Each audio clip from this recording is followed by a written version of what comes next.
Well, Telstra dropped like a stone at the opening of trade this morning, which was 5.5 hours after its phone network shut down, and half an hour after the company's management fronted a press conference to confess they had no idea what happened. As the day wore on, they worked out that it was a couple of broken timers or something, and buyers tentatively returned to the stock.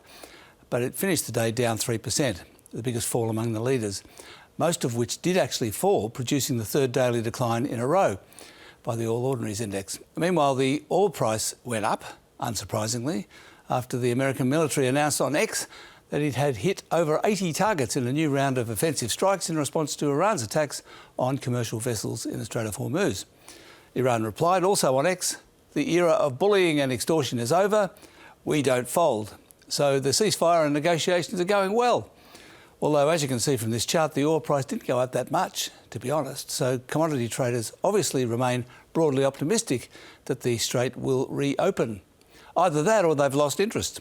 Certainly the world's media had moved on before today's flurry of news stories, which knocked America's loss to Belgium off the top of page one on the US news sites. The sell-off of high-flying semiconductor companies continued on global markets, taking the Nasdaq 1.2% lower and the Korean market more than 5% lower today.